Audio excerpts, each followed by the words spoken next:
Before diving into the chaos and drama that Dave Hester stirred up on Storage Wars, it's important to first understand the show itself and how it became such a huge phenomenon. Storage Wars, which is often stylized as Storage Wars in American, reality television competition series that aired on the A&E network. The show made its debut on December 1st, 2010, and from the very beginning, it captured the attention of audiences who were fascinated by the idea of uncovering hidden treasures in abandoned storage units. Over time, the popularity of the show only grew stronger, paving the way for multiple new seasons. Fast forward to June 7, 2025, and the show had already premiered its 16th season, gaining an even larger base of passionate fans who couldn't get enough of the bidding wars and surprise discoveries. But what exactly is the show about?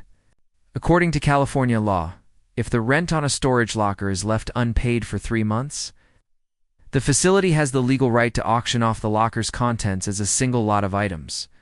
These auctions are conducted on a cash-only basis. Storage Wars takes viewers right into this high-stakes world by following a group of professional buyers who travel across the state, visiting different storage facilities and competing against one another to bid on these lockers. Each auction begins with a unique twist. The buyers are only allowed 5 minutes to look inside the locker from the doorway, and they cannot step inside or touch any of the items. Once the bidding ends, and the buyers claim their units, the real work begins. They sort through their winnings, estimating the resale value of the items inside. For especially unusual or rare finds, they often bring in experts for an appraisal, which helps them determine just how much money they stand to make. The show doesn't just let the buyers calculate behind the scenes, the audience is also kept in the loop. Running totals appear on screen, showing the cost of the locker compared to the estimated value of its contents. At the end of each episode, viewers get a final tally that reveals whether the buyers walked away with a profit or suffered a loss. When the show first launched, Tom Beers served not only as the executive producer, but also as the narrator.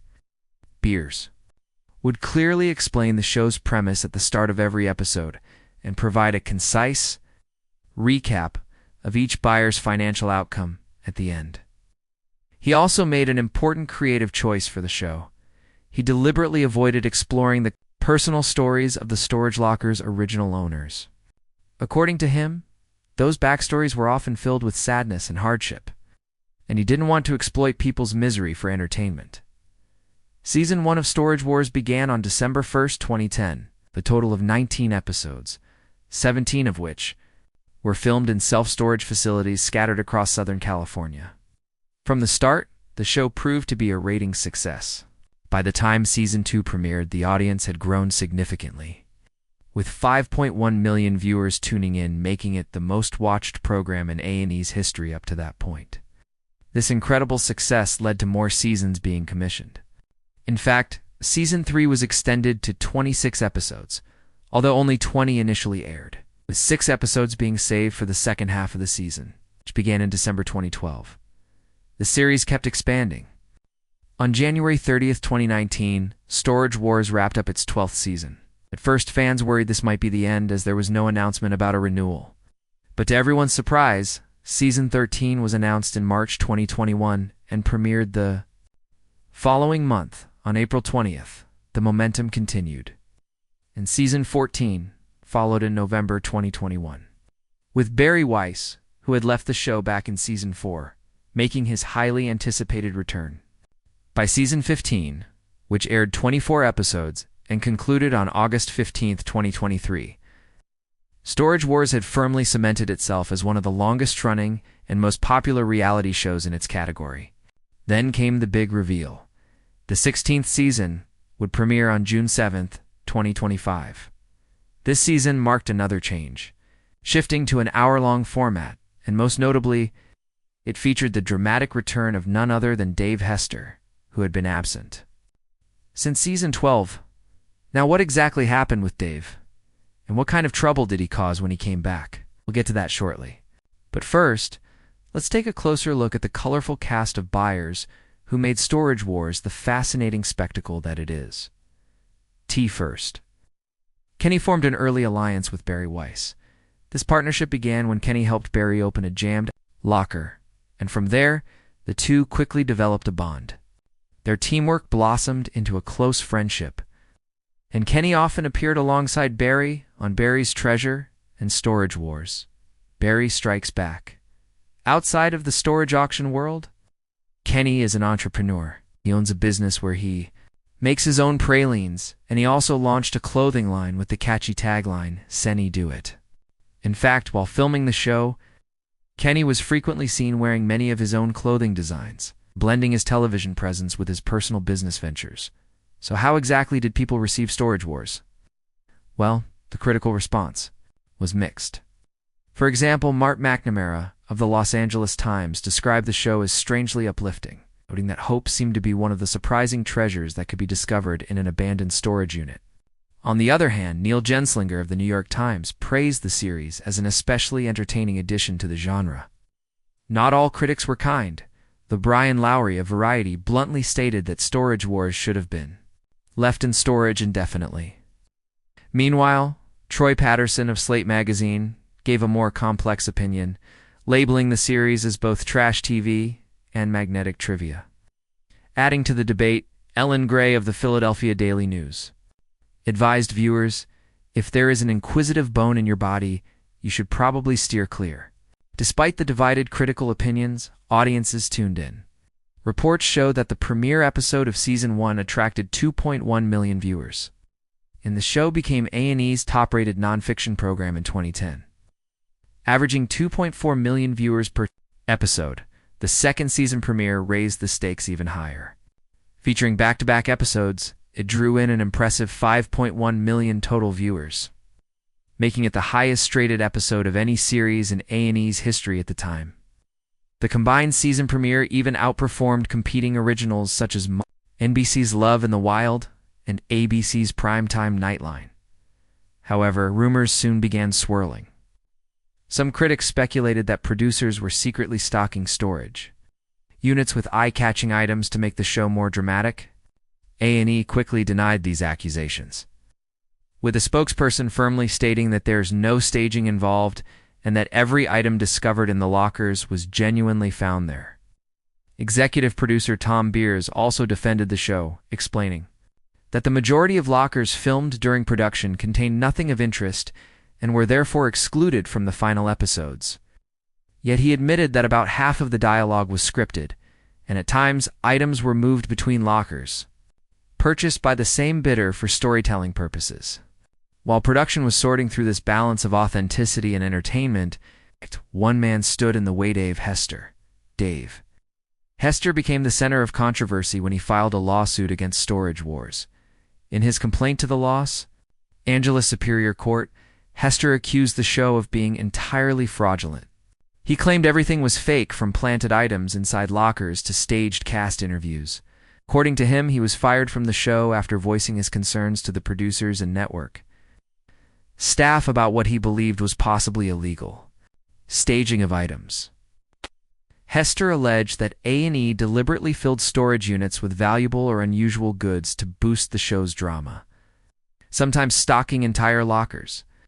He pointed to a specific example, claiming one locker was staged with a valuable collection of Elvis Presley newspapers dating back to the singer's death, which he estimated to be worth upwards of $90,000, even though he paid only $750 for the entire unit.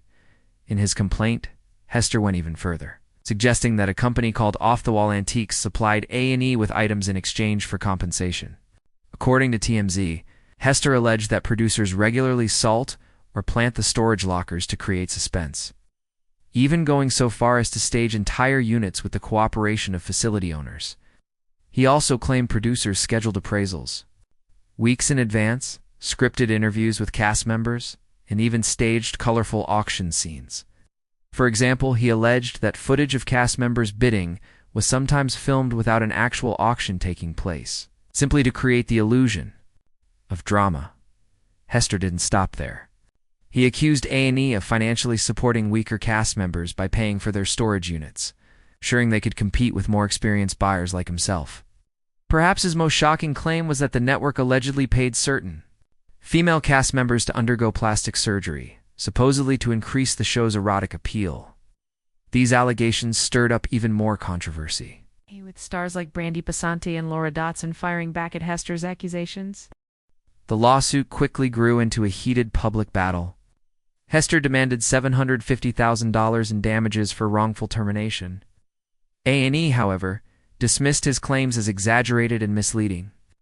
The network's legal filings argued that Hester was trying to transform a simple breach of contract case into a tabloid-worthy drama, portraying himself as a crusading whistleblower.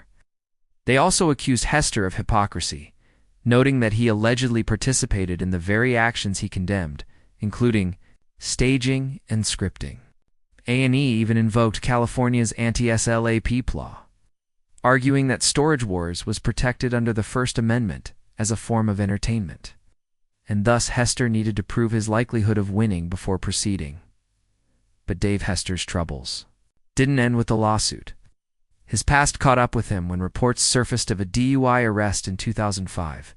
He was arrested for driving under the influence and sentenced to perform community service. Instead of picking up trash like many first-time offenders, he was assigned to work in a thrift store.